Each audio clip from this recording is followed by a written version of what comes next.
YTN 라디오 김우성의 생생경제. 애청자 여러분 안녕하십니까? 김우성 PD입니다. 국정농단에 대한 국민적 요구와 관심이 지속되는 가운데 기업들의 부정부패, 이 불합리에 대한 지적도 계속 제기되고 있습니다. 특히 대기업과 최순실의 관계가 뇌물로 밝혀지게 될 경우 한국 기업의 투명성은 타격을 입게 되고 엄격한 도덕적 기준을 통해 투자를 하게 되는 해외 투자는 등을 돌릴 수도 있다. 이런 지적도 나오고 있습니다.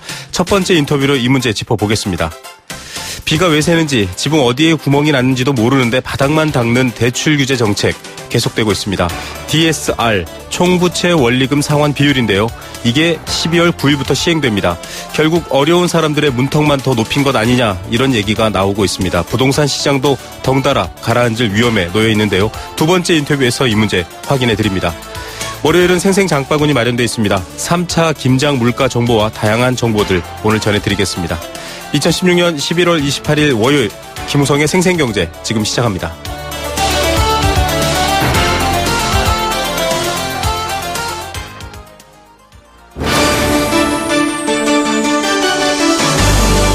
YTN 라디오 김우성의 생생경제.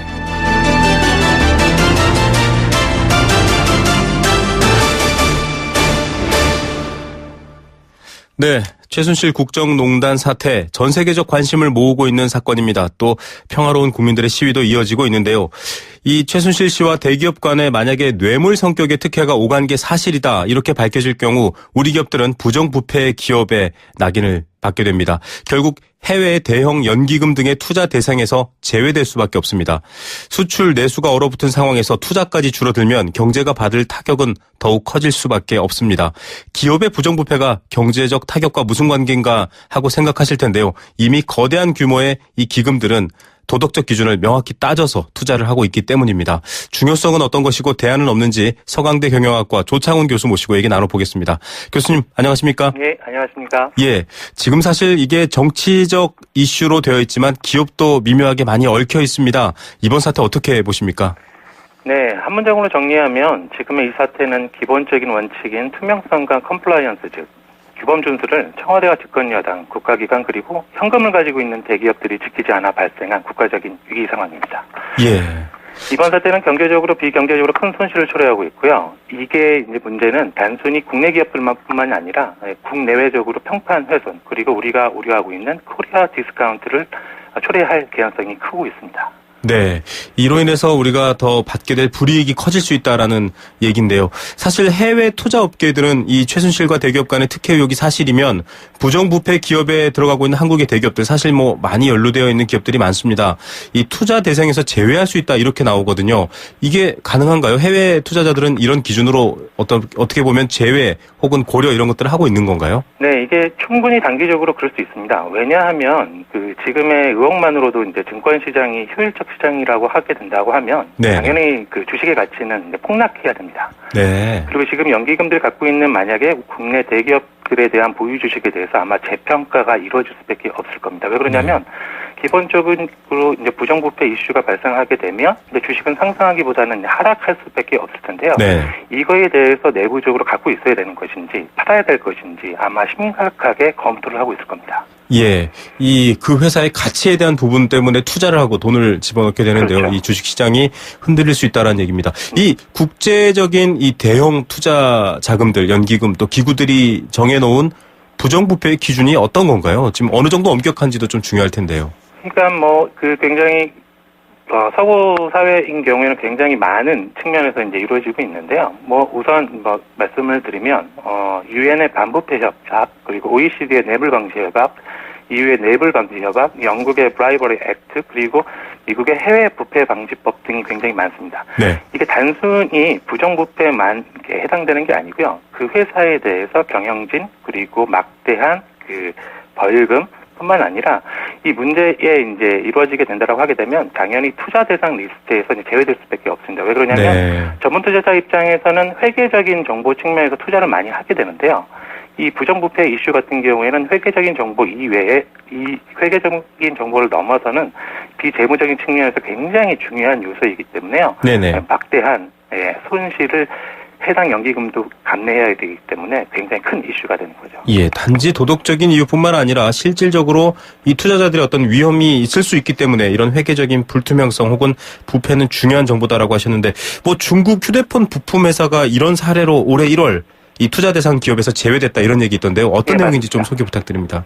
올해 1월에요. 노르웨이 국민연금이 중국 정부가 주요 투자자로 있는 세계적인 통신 인터넷 설비 회사인 휴대폰 부분 회사인 JTE라는 한국말로 이야기하게 되면 중흥통신에 대해서 네. 투자를 제외했습니다. 이 기업이 굉장히 글로벌하게 부패했다는 이슈들이 제기가 되고 있어서요. 그래서 노르웨이 국민연금이 이 이슈에 대해서 의사결정을 하고 투자 원칙에 준해서 투자 목록에 제외를 했는데요. 굉장히 그 당시에 JT 기업이 굉장히 주가가 굉장히 하락했던 상징적인 사례로 기억되고 있습니다. 예, 정말 이렇게 직접적인 사례도 있는데, 이렇게 사실은 앞서 말한 것처럼 회계 정보가 불투명하고 어떤 부패라는 것들을 통해서 경영이 합리적 예측이 안 될 경우에 투자의 손실을 우려해서도 빼고, 또 물론 도덕적인 이유에서도 빼겠지만 사실 이런 룰을 만든 배경이 있을 것 같습니다. 이렇게 부정부패 기업들을 투자 제외 대상으로 하는 것들, 이 중요성을 부여하는 것들, 네. 어떤 배경이 있습니까? 우선은 손실을 보지 않기 위해서 굉장히 경제적인 측면에서 접근하는 게 강하다고 볼 수가 있을 겁니다. 네. 왜 그러냐면 우리가 알고 있는 회계 정보는 일반적인 기준에 따라서 외부로 공개된 정보인데요. 네네. 문제는 이제 우리 영화도 있지만 인사이드 잡이라든가 내부자라든가 네. 기업 내부에는 다양한 이슈들이 있는데요.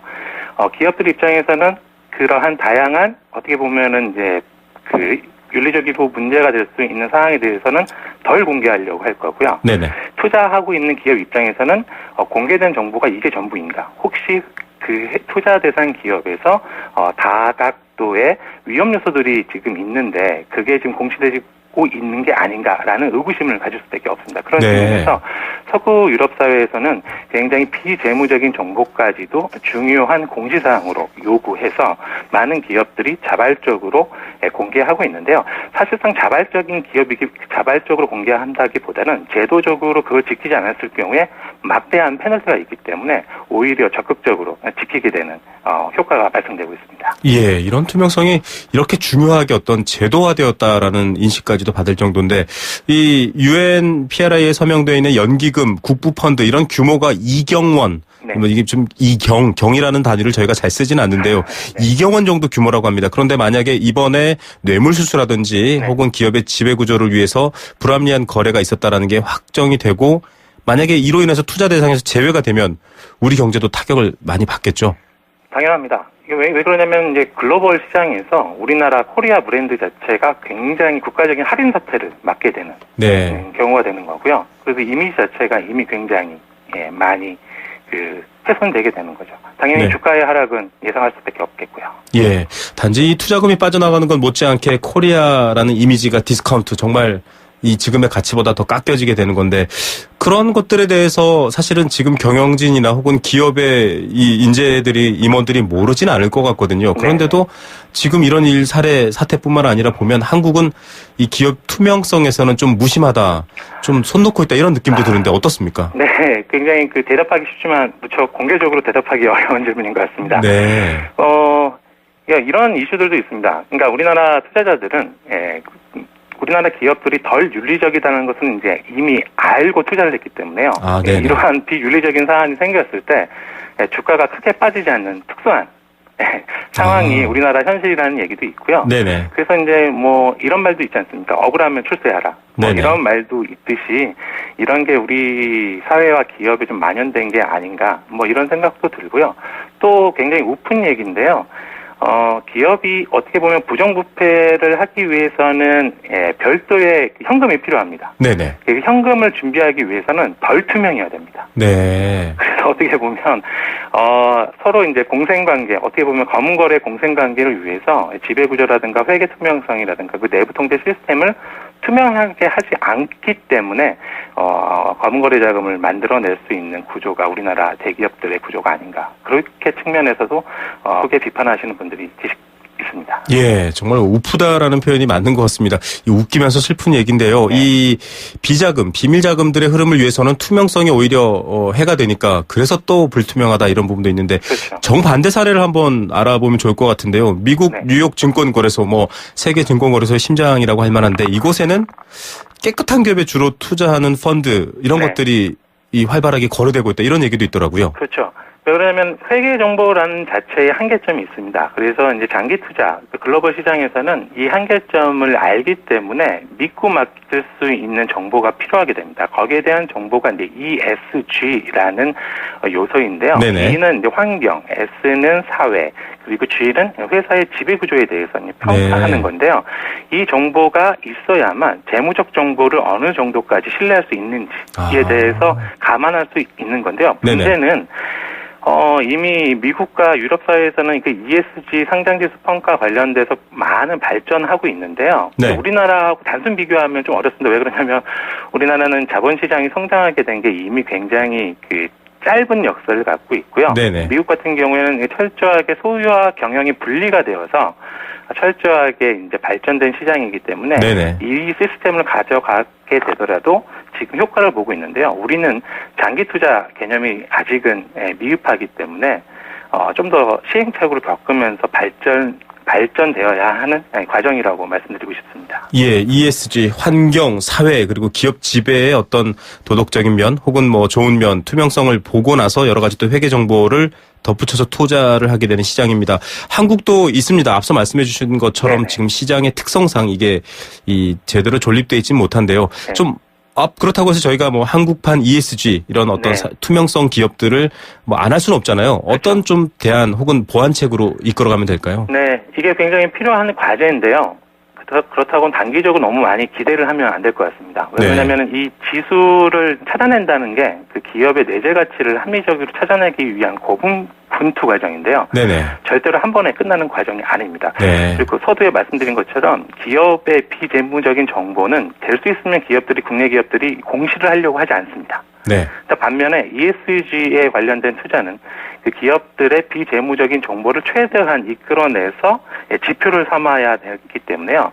한쪽은 정보를 주지 않고자 하고 한쪽은 정보를 찾아내야 되는 아주 이렇게 미묘한 입장이 반대되는 네. 역할을 하게 되기 때문에요. 그 해당 그 산업을 잘 알고 있는 예를 들어서 재무, 공시, 감사, 컴플라이언스, 법무 업무들을 담당했던 우수한 인력들이 기업 쪽이 아니라 반대쪽에 와서 이제 일을 해야 되는데요. 네. 이제 문제는 오게 되면은 이제 여러 가지 기회 비용들을 감내해야 되잖아요. 네네, 그래서 그렇죠. 어려운 부분들이 좀 있습니다. 그래서 길 호흡을 가지고 이제 지켜봐야 되는 시장인 것 같습니다. 예, 지금 뭐 뿅 하고 만들어진 성격에 좀 비유가 그렇습니다만 한국 증시 혹은 자본 시장이라면 이제 좀 차근차근 성장하는 인내도 필요하다 이런 말씀이신 것 맞습니다. 같고요. 네. 예, 뭐 좀 아직 이런 부분에 대해서 좀 익숙하지 않은 청취자분들을 위해서요. 결론적인 질문인데 네. 기업이 투명해지고 말씀해주신 어떤 도덕적인 면 이런 것들이 좋아지면 네. 경제에 더 득이 된다 맞습니까? 네, 맞습니다. 그러니까 우리나라는 이제 고도의 경제 성장을 추구를 해야 되는가에 대해서는 근본적인 이제 회의감을 많이 가지게 되는데요. 네네. 앞으로 이제 고도의 성장하기보다는 투명성을 전제로 신뢰 회복의 사회에서 안정적으로 경제 성장이 이루어져야 됩니다. 네. 근데 이제 부정부패를 한다는 이슈는 어떻게 보면은 그 완전 경쟁, 공정 경쟁이기보다는 기득권을 통해서 사업의 기회를 따내기 위한 어떻게 보면 굉장히 덜 윤리적이고 공평하지 않은 게임의 룰이 반복이 되는 건데요. 네네. 이로므로써 굉장히 크고 작은 사회적 비용들이 발생하게 됩니다. 그래서 네. 지금의 우리 사회는 어찌 보면 지금 이 사태를 사실관계를 명확하게 해서 오히려 이 기회를 통해서 우리 기업의 투명성 그리고 우리나라의 투명성을 확고히 할 수 있는 계기가 되어야 됩니다. 예, 당장 기업의 이익이 아니라 전체적인 비용을 측면을 고려해 봤을 때는 투명성이 경제 발전에 더 도움이 된다. 많은 분들이 공감하실 것 같습니다. 네, 맞습니다. 교수님, 오늘 말씀 감사드립니다. 네, 감사합니다. 네, 서강대학교 경영학과 조창훈 교수였습니다.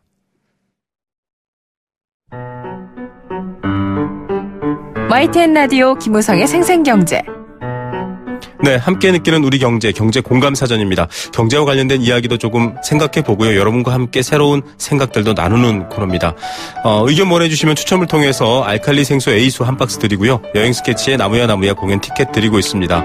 도심 속 꿈의 놀이터 일산 원마운트에서 워터파크 이용권, 선정릉을 품은 도심 속 특급 호텔 라마다 서울에서 숙박권 드립니다. 단문 50원, 장문 100원의 정보 이용료 부과되는 샵 0945번 문자로 참여할 수 있습니다. 자, 오늘의 경제 공감 사전, 앞서 인터뷰에 등장했던 투명성 이야기입니다.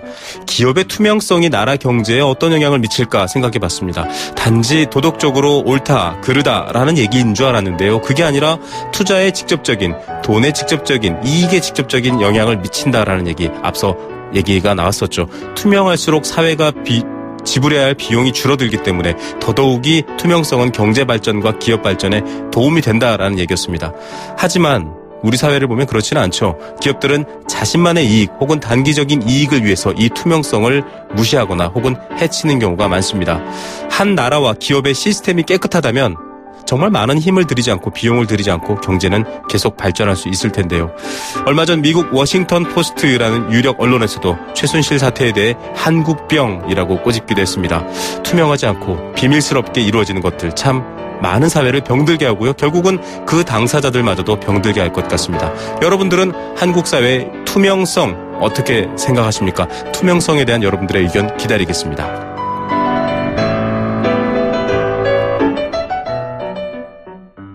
네, 생생경제 일부 포스코 제2의 도약 글로벌 리딩공항 인천국제공항공사와 함께했습니다. 안내 말씀 하나 드리겠습니다. 무릎 아프신 분들께 유용한 소식이라고 하네요. 무릎 관절염 때문에 아파서 외출 힘들고 밤잠도 이룰 수 없고 비싼 수술비 때문에 치료 망설이는 어르신들 많다고 합니다. 대한노인회 노인의료나눔재단이 보건복지부와 함께 12월까지 2,600명의 어르신께 무릎 관절염 수술 받으실 수 있도록 수술비 지원해드린다고 합니다.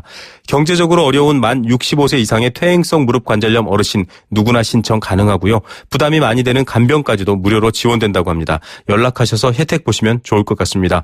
본인이 아니라 가족이나 이웃 등의 대리 신청도 가능합니다. 12월까지 신청받고요. 전화로 신청하시면 됩니다. 문의 전화는 1661-6595 1661-6595번입니다. 캠페인 들으시고요. 경제 톱뉴스 듣다가 오늘 3시 10분 청와대 유영아 변호인의 발표 있습니다. 네, 3시 반에 그 발표 내용도 여러분께 전해드리도록 하겠습니다. 캠페인 들으시죠. YTN 라디오 캠페인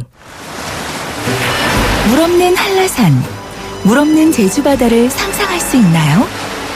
제주의 아름다운 자연과 풍경은 깨끗하고 건강한 물이 있기에 가능합니다. 제주를 아름답게 만들어주는 건강한 물은 우리의 몸과 마음도 아름답게 만들어줍니다. 건강한 몸과 마음을 지키는 일, 아름다운 물을 사랑하고 지키는 일에서부터 시작됩니다. YTN 라디오 아름다운 물 캠페인은 광동제약과 제주특별자치도 개발공사와 함께합니다. 김민아 씨, 한 해 전기 사고가 얼마나 일어나는 줄 아세요? 네, 전기화재는 1년에 약 8,000건, 감전사고도 500여 건이나 일어난대요. 맞습니다. 그래서 생활 속에서 전기 안전을 실천하는 노력이 중요한 거죠. 콘센트에 꽂는 플러그는 최소한으로 줄이고 빈 곳은 안전막이로 덮어두고 외출할 때는 플러그를 빼두고 한 달에 한 번 누전 차단기 확인도 잊어서는 안 되겠죠. 그뿐인가요? 냉난방기기는 너무 오래 켜두지 말고 가끔은 죄 쌓인 먼지도 깨끗이 닦아주어야죠. 안전은 아는 것보다 지키는 것이 중요합니다. 올바른 전기 사용 습관, 지키는 만큼 안전해집니다. 이 캠페인은 산업통상자원부와 한국전기안전공사가 함께합니다.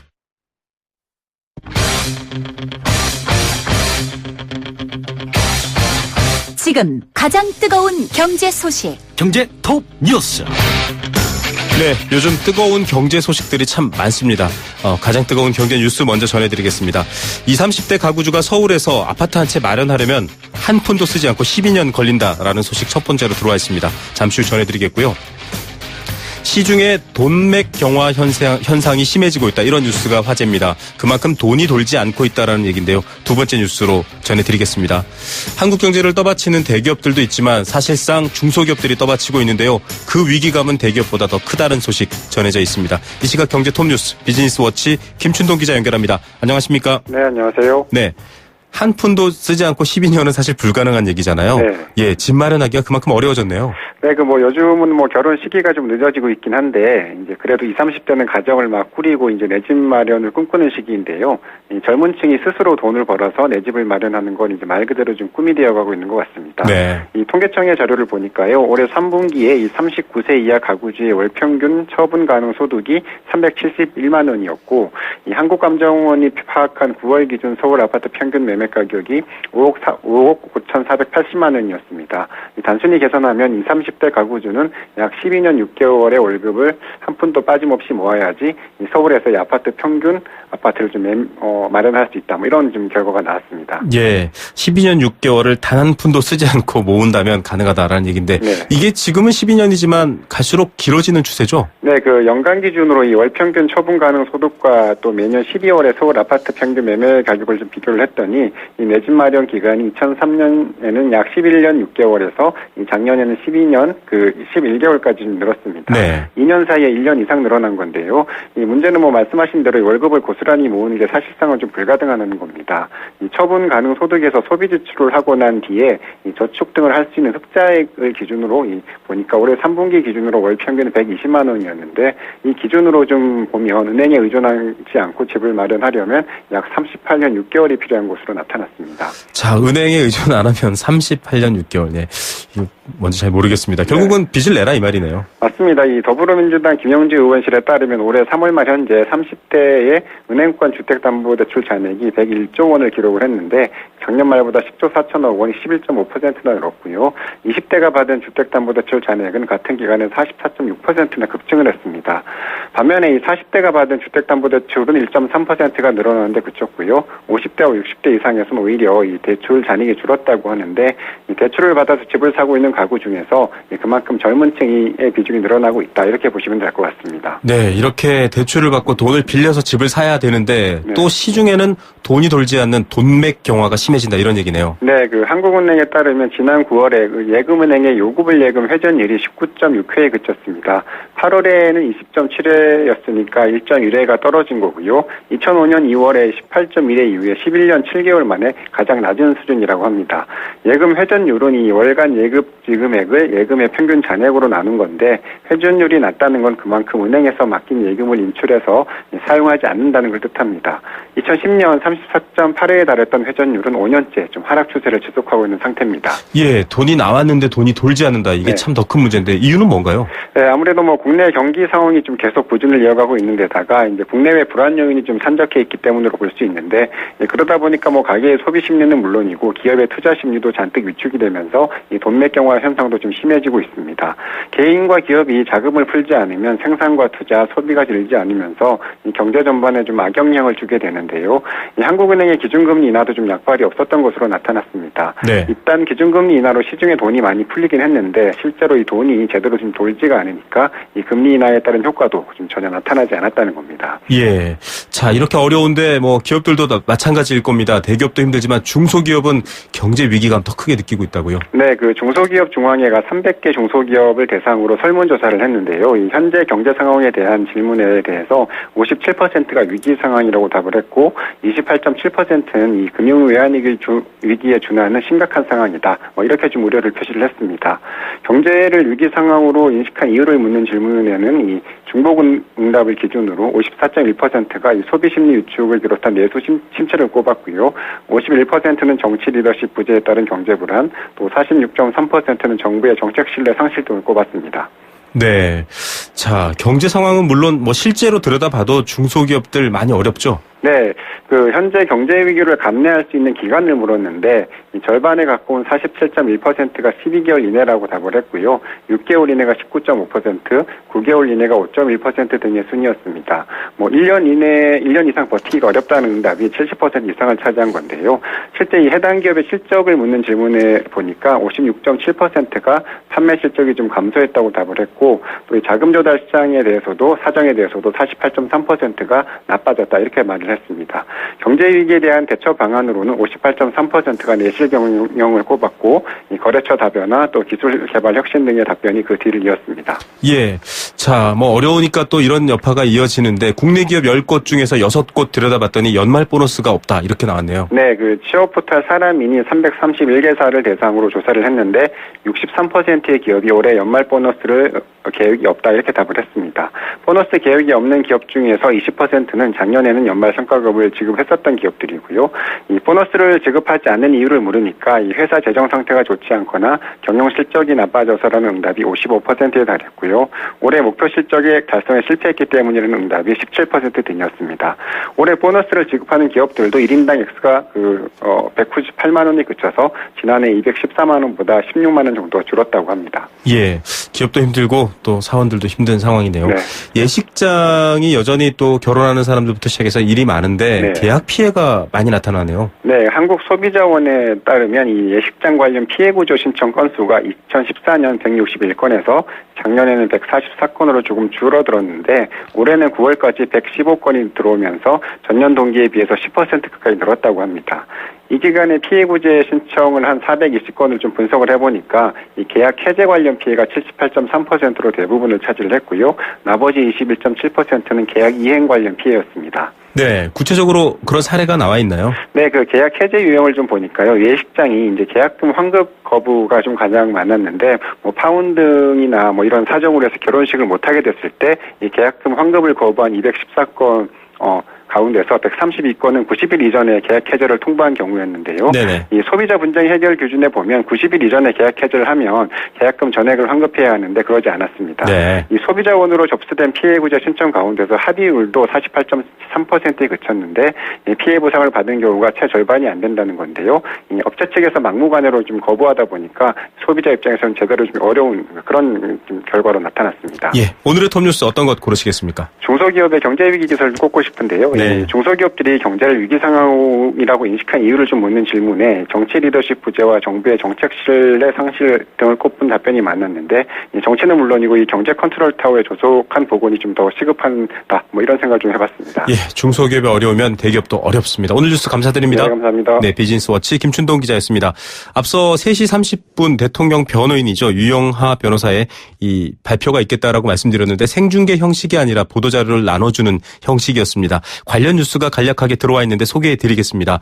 박 대통령 변호인은 내일까지는 대면 조사가 어렵다라고 밝혔습니다. 현재 급박하게 돌아가는 시국에 대한 수습 방안을 마련하고 또 내일까지 추천할 특검 후보 중에서 특검을 임명해야 하는 등 일정상으로도 어렵다. 따라서 검찰이 요청한 29일 박근혜 대통령 대면 조사 협조는 할 수 없다라는 내용의 취지의 보도 자료를 배포했습니다. 관련 특보 들어와 있고요. 또 이어지는 정치 뉴스에서 자세하게 안내해드리도록 하겠습니다.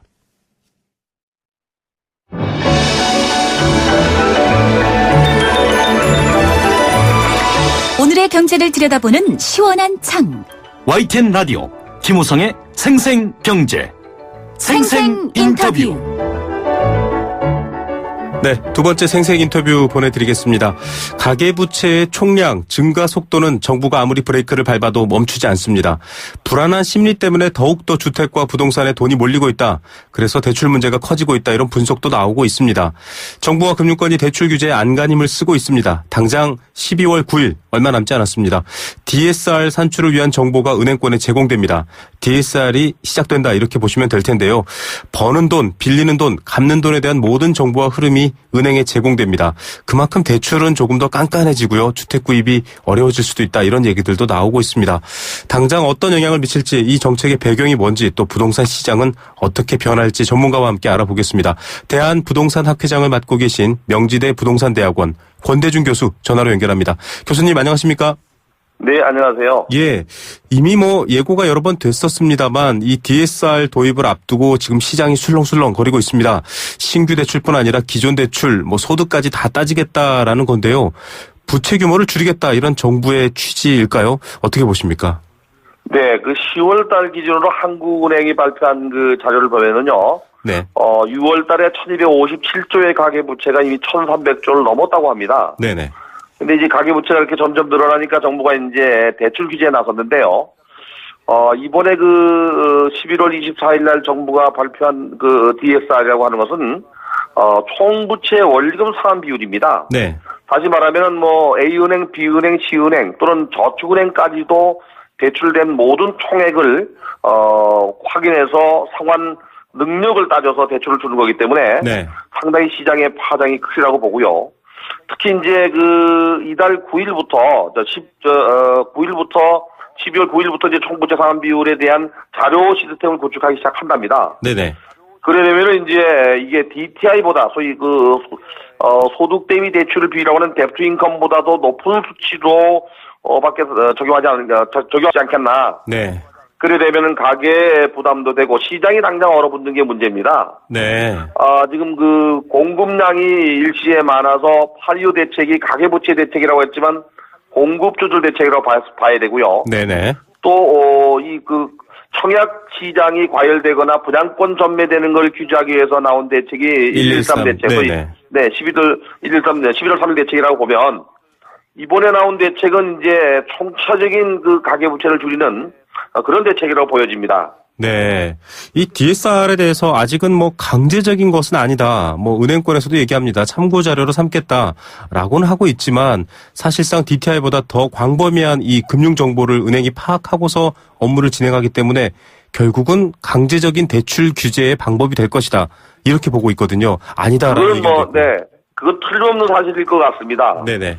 우선은 은행 자율에 맡겨서 시행하겠다고 하고 일단 정보를 활용하는 측면에서 대출로 연기하겠다고 하지만 사실은 강제적인 적용을 하는 전 단계가 아닌가 하는 생각이 드는데요. 네네.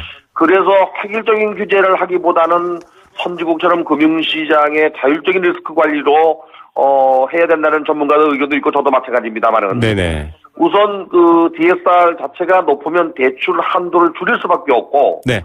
또 금리가 높아지면 또 위험성 때문에도 적용하지 않겠나. 맞습니다. 그런 생각이 듭니다. 그래서 결국 DSR은 DTI에 복용하는 규제 활용으로 규제서도 활용할 것 같습니다. 네. 자, 정부는 부동산을 통해서 경기 부양을 시도해 왔다가 초에너믹스죠. 그 다음엔 다시 좀 이 부채를 잡겠다라고 하는데 이 대출의 질과 세부적인 내용들 방금 말씀하셨던 것처럼 자율에 맡겨야 될 부분까지 너무 획일적으로 이렇게 어떤 이 엄격한 기준을 만들어 놓으면 결과적으로 돈의 흐름 자체가 막히지 않나 이런 걱정들이 나오는데 가시화될 거라고 보십니까? 우선 가장 큰 문제는 이제 이게 신용대출이라는 마이너스 통장까지도 포함되고 비은행 쪽인 보험회사까지 포함되기 때문에 네네. 환경대출이 좀 많이 막힐 것 같고요. 네. 주택을 구입하는 사람들은 무주택자가 어려운 사람들은 더 어려워질 수 있습니다. 대출을 못 받으니까. 집 사기가 더 어려워진 거죠. 네. 네, 고정적인 수입이 있는 월급쟁이에 해당하는 중서민층들은 주택 구입에 유리할 수도 있어요. 네. 이 양면성이 있는데요. 우선은 대출의 질은 좋아지겠지만, 무주택자에게는 굉장히 어려움이 있을 수 있고요. 네. 유주택자에게도 추가로 대출을 받지 못하는 어려움이 있을 수 있습니다. 예, 여러 가지 이 대출 상황을 종합적으로 고려하기 때문에 예전처럼 이 신규 대출권에만 적용되던 규제가 아니기 때문에 지금 더 어려워질 수도 있다. 양면성도 있다라고 하셨는데요. 네. 지금 많은 학자분들께서 일본 사례를 예를 들면서 일본도 대출과 부채를 잡으려고 규제를 강화했다가 경제가 어려워졌다 이런 비유를 드시더라고요. 네. 당장 무분별한 투기나 팽창을 조절하는 브레이크가 아니라 아예 시장의 엔진을 멈추게 하는 것 아니냐 이런 걱정 나오는데요. 어떻게 보십니까? 85년도에 일본의 부동산 버블이 시작돼서 91년도에 버블이 꺼졌는데요. 네. 일본의 부동산 버블이 꺼졌던 첫 번째 요인이 금리 인상과 대출 규제입니다. 네. 특히 부동산과 관련된 대출은 전혀 못하게 했거든요. 네네. 그래서 부동산 버블이 꺼졌는데 이게 좀 불안한 걸로 출발하는 거 아닌가 하는 장기 침체로 가는 거 아닌가 하는 불안감이 있는데요. 네네. 우선 잔금 대출 때 소득을 적용했다고 하면은 가수요가 사라집니다. 네. 우리나라의 주택 공급률이 2014년도 기준으로 103.4%인데요. 103.5%인데요. 네네. 자가주택 보유율이 58%입니다. 네. 그리고 자가주택 점유율이 53.6%인데요. 네. 58%가 집을 갖고 있다면 42%는 집이 없다는 얘기거든요. 그렇죠. 근데 이들이 어디서 사느냐? 민간이 1가구 2주택, 3주택으로 내놓은 민간 임대주택에 살고 있잖아요. 네네. 이 시장은 가수요가 있어야 살아나거든요. 네. 근데 이 가수요가 사라질 수 있고요. 특히 내년 1월 1일부터 공고되는 사업장에 대해서 집단 대출도 잔금 대출 시에는 이게 은행권의 여신 심사 가이드라인을 적용한다고 했으니까 네.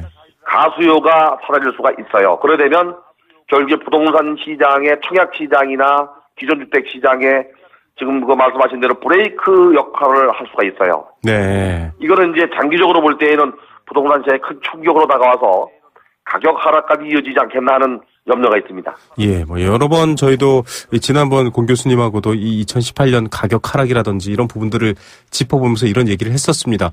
물론 뭐 거품이 꺼진다의 의미와 별개로 이 경제가 받을 충격이 커서 걱정을 하고 있습니다. 이 뭐 대출 조절하겠다라는 의지 자체를 뭐 비판할 수는 없지만 이 DSR처럼 또다시 강력한 규제가 돼버릴 경우에 좀 시스템을 보완해야 된다 이런 의견도 있는데요, 교수님. 이거 어떻게 조금 보완을 해야 할까요?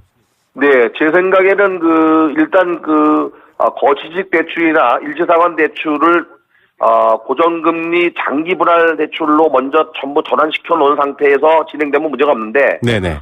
일단 이걸 먼저 시행한다는 것은 시장의 충격이 클 걸로 보여지고요. 네. 벌써 강남 4구를 비롯한 수도권 지역에서 가격이 떨어지거나 거래가 안 되는 현상이 나타나고 있습니다. 네네. 근데 말 한마디로 이렇게 그 시장이 경직될 수 있는데요. 지금 부동산 시장의 연착륙을 위해서는 이게 강도 높은 규제보다는 좀 선별적 적용이나 또는 그 대응이 필요하다고 생각이 돼요. 네네. 정부의 말 한마디에 시장이 출렁이기 때문에 이 DSR 같이 총부채 상환 비율을 적용하는 거는 좀 조심스럽게 접근해야 된다고 생각이 됩니다. 네. 결국은 조금 선별적이라는 말씀은 아까 말씀하셨던 것처럼 뭐 무주택자라던가 급여생활자 혹은 생계형 대출을 갖고 있는 분들에 대한 각각 개별의 새로운 어떤 이 규제 방안이 나와야 된다 이런 말씀이신 거죠? 그렇지요, 네. 네. 자, 좀 더 외과적으로 이렇게 좀 세분화해서 볼 필요에 대한 얘기가 여러 번 제기가 되고 있는데요. 일단 시장의 메시지는 그렇게 안 오고 있습니다. 자, 부동산 시장 전반에 대한 뭐 전망과 이야기로 좀 마무리를 했으면 좋겠는데요. 뭐 실수요자는 그래서 유리해졌다 이런 말도 나오고 있고요. 아니다. 깡통 전세도 속출하고 시장 혼란스럽다. 지금 아직도 정확하게 이 예측을 잘 못하겠습니다. 어떻게 전망하십니까? 부동산 시장. 최선의 소득이 있어서 뒷받침되는 실수요자라면 이번이 기회일 수 있습니다. 네. 그러나 1가구 2주택이나 또는 무리한 대출을 받아서 집을 구입한 사람들은 제가 작년 11월부터 말씀을 드렸습니다만은 네네. 2015년도, 16년도 공급량이 너무 많아서 네. 2018년도 누적 입주 물량이 약간 100만 가구가 넘을 거로 예상하고 있습니다. 네네. 분양을 많이 하는 것도 중요하지만 일시에 공급량이 입주물량이 많아지면 주택 가격은 떨어지거든요. 네. 가장 중요한 것은 전세 가격이 오르면 매매 가격이 올랐습니다, 옛날에. 네. 근데 이번에 그 전세 가격 자체가 올라도 매매 가격이 오르지 않았거든요. 네. 일부 지역에서는 올랐지만 문제는 반대로 전세 가격이 떨어지면 매매 가격은 분명히 떨어집니다. 네. 근데 이 전세 가격이 떨어지는 거에는 공급량이 늘어나면 떨어지거든요. 네네. 2018년도 이후에 입주량이 많아진다는 얘기는 가만히 둬도 전세 물량이 많아져서 또는 공급량이 많아져서 가격이 떨어지거나 전세 가격이 떨어질 수 있는데 네. 여기에 DSR까지 적용시켜버리면 시장은 더 경직될 수 있어요. 네. 그래서 제가 볼 때는 금년도는 뭐 이미 다 마무리가 되어가지만 2017년도 애당초 DSR 적용을 하지 않을 때는 제가 상고 하저를 예상했습니다. 네. 이사철인 봄에는 그런 대로 강보합세를 유지하다가 하반기부터 가격이 안정세로 들어가게 되지 않겠나 하는 생각을 했는데 네. 이걸 조기에 만약에 시행하거나 적용한다고 하면 내년도 상반기부터도 가격이 떨어지는 그런 현상이 나타날 수 있습니다. 네. 그래서 부동산 시장은 당분간 이 발표만으로도 거래가 안 되고 있는데 장기적으로는 침체 국면에 들어가지 않겠나 하는 염려가 됩니다. 예, 장기적 침체 국면이 여러 충격과 여파를 좀 만들어내진 않았으면 하는 바람도 있는데요. 오늘 말씀 여기까지 듣겠습니다. 교수님 감사합니다. 네, 감사합니다. 네, 명지대 부동산대학원 권대중 교수였습니다. 네, 주말을 거치면서 뉴스도 많고 또 생각할 일도 많으시죠. 그럴 때마다 속이 출출합니다. 그런데 또 주머니 생각 안 할 수 없죠. 그런 모든 것들을 해결해주는 코너고요. 저희 프로그램 청취자 리포트, 청취자 이 소감 이런 글들을 보게 됐는데 이 장바구니에 대한 인기가 아주 높았습니다. 오늘도 변함없이 준비했습니다. 날씨 쌀쌀하지만 또 주머니에 도움되는 농수산식품 정보입니다. 한국농수산식품유통공사 김시아 대리 연결합니다. 안녕하십니까? 네, 안녕하세요. 김지아입니다. 네, 저희가 이 옴부즈만 프로그램이 이 프로그램 평가하는데요. 인기가 많으시더라고요. 네.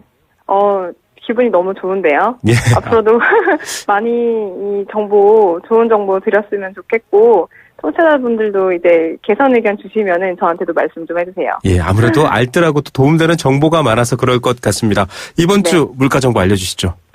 네, 이번 주는 청피망, 감자 그리고 오징어 가격이 약간 상승세입니다. 이 날씨도 쌀쌀해지고 기온 낮아지면서 청피망 출하 지역이 중남부에서 남부지방으로 좀 축소가 되었습니다. 네. 이에 따라서 공급 물량은 좀 줄어서 가격은 오름세이고요. 감자의 경우에는 올해 가을 감자 파종기 때 가뭄과 태풍이 워낙 심했던 탓에 전년보다 단수가 감소된 것으로 추정이 되고 있습니다. 여기서 단수는 잘 안 들어보셨던 네네, 무슨 말인가 싶었어요. 네. 네네, 농업 용어인데, 이 10아르당 킬로그램 생산량을 말합니다. 네네. 단수가 감소했다는 것은 기준 면적당 생산량이 줄어들었다는 것을 의미하고요. 네. 그래서 그런 상황인 가운데 뜨끈한 국물 대명사죠. 감자탕 수요도 많이 늘어서 이 감자 가격 상승에 영향을 좀 많이 미쳤습니다. 예, 저희 생생장바구니 좋아하시는 분들이 왜 올랐는지, 왜 내렸는지 설명해줘서 좋다 이런 분들 많습니다. 자, 이 오징어는 어떻습니까? 네, 요즘 마트 가보시면은 일주일 전에 비해서 생물 오징어 가격 좀 오른 거 느끼실 수 있을 건데요. 네네. 오징어의 경우에는 11월 전기까지 누적된 생산량이 전년과 평년에 비해서 각각 58%, 52% 정도 이렇게 줄어서 공급량이 많이 감소했고요. 그에 따라서 가격은 좀 상승세를 보이고 있는 상황입니다. 예, 이 칼칼하게 국을 끓여 먹어도 맛있고요. 뭐 오징어는 정말 만능 요리인데 네. 이번 주 조금 안타까운 상황입니다. 이 오징어 값이 그렇습니다. 올랐다라는 게 좀 쓸쓸한데 대신 좀 네. 다른 것들도 늘 제안해 주시잖아요. 어떤 게 있습니까? 그렇죠. 저희 기분을 좀 달래줄 품목들인데요. 이번 주 가격 하락 예상되는 품목들은 깻잎과 닭고기가 있겠습니다. 네. 이 깻잎은 주산지인 경남 밀양과 충남 금산 지방에서 출하량을 꾸준하게 나오고 있는데 네. 한창 진행되고 있는 김장철 때문에 요식업소 등에서 특히 깻잎 수요는 많이 줄었고요. 이 닭고기는 병아리 생산 증가에 힘입어서 11월 도개 마리수가 전년보다 2.5% 정도 증가를 했어요. 그래서 총 7,643만 마리 도개가 지금 공급 물량으로 나오고 있는데 물량이 많다 보니까 가격은 좀 내림세를 보이고 있습니다. 예, 아주 얼큰하게 끓인 닭볶음탕, 뭐 닭도리탕 이렇게 부르시는 분들도 있는데요. 떠오르기도 합니다. 그런데 또 AI 때문에 좀 걱정도 되고요. 빨리 방역이 됐으면 좋겠네요. 네. 예, 자, 농업정책 좀 시간을 두고 해결해야 될 것들이 많은데 물가 정보는 네네. 참 여러 가지 그런 것들을 생각하게 하는 내용인 것 같습니다. 자, 3차 김장 비용 나왔나요? 예, 그렇습니다. 지난주 목요일 24일에 저희가 세 번째로 조사한 김장 비용 발표했는데요. 네. 전통시장 기준으로는 25만 원 정도 나왔고 지난주와 비교했을 때는 1.1% 정도 상승한 수치이고요. 또 대형 유통업체 기준으로는 25만 9천 원이 나타나서 전주 대비는 2.1% 하락한 것으로 나타났습니다. 예, 약간 미묘하게 약간 보합세 같은 느낌인데요. 집집마다 뭐 김장 네. 담그는 재료가 좀 다르잖아요.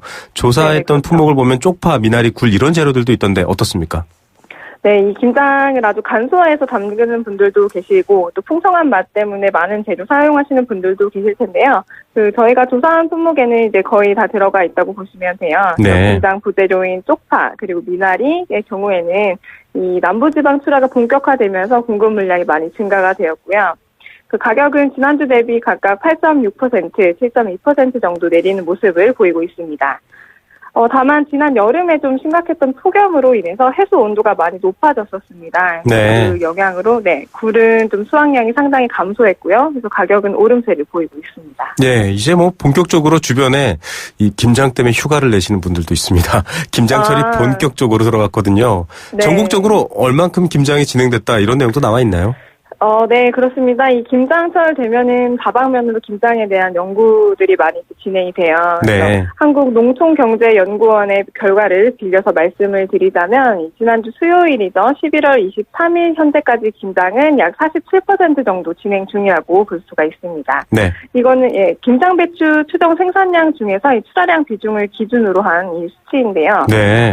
수능 시험이 17일에 있었잖아요. 네네. 그래서 그 수능이 끝나고 이제 11월 하순에 들어서면서 수도권 중심으로 김장이 본격적으로 시작이 되었고 12월 상순까지 시기가 집중이 되다가 12월 하순 정도의 마무리가 좀 될 전망으로 하고 있습니다. 예, 김장의 진행 상황까지 이렇게 과학적으로 파악하고 있고 굉장히 네. 정보가 많다는 생각도 듭니다. 올해 김장 배추 추정 수요량이나 또 공급량은 또 어떻게 되고 있습니까? 네, 올해 김장 배추 추정 수요량은 1,214톤 정도에서 1,451톤 정도로 추정이 좀 되고 있는 상황이고요. 다행히도 공급량이 그 양을 감싸는 1,223톤 정도로 네네. 추정이 되고 있습니다. 그래서 물량이 부족해서 가격이 급등하거나 그럴 가능성은 좀 희박하지만 앞으로 맞게 될 한파 등의 이 기상 여건에 따른 일시적인 가격 등락 상황이나 아니면 11월 하순, 12월 상순에 김장 수요가 크게 증가를 하게 되면 김장 배추 가격이 좀 상승할 가능성은 여전히 있다고 보여집니다. 네, 자, 지역별로도 여러 가지 정보가 있는데요. 또 다음 주에 저희가 듣도록 하겠습니다. 시황에서 여기서 인사드리고요. 지금까지 한국농수산식품유통공사 김시아 대리였습니다. 청년의 꿈을 실은 기프트카가 함한 일용분교를 찾았습니다. 재활용 컵 어항을 만드는 거예요? 재활용 컵 어항으로 착한 생각을 전하는 청년 창업자 김탄유 씨. 앞으로도 열정 탄탄하게 달려주세요. 청년의 꿈과 달리는 기프트카 현대자동차그룹. 바다가 보이는 집, 집에 대한 로망이 아닐까. 인천대교와 바다 조망을 누리는 남다른 생활, 남다른 가치, 클래스가 다른 프리미엄, 송도 센토피아 더샵. 조합원 모집 문의 032-723-9606. 센토피아 송도 랜드마크시티 지역주택조합, 시공예정사 포스코건설. 네, 생생경제 포스코 제2의 도약 글로벌 리딩공항 인천국제공항공사와 함께했습니다. 오늘 선물 받으실 분은 5374님 생수 한 박스 보내드리겠습니다. 내일 오후 3시 10분 생생경제 다시 찾아오겠습니다. 김우성의 생생경제였습니다.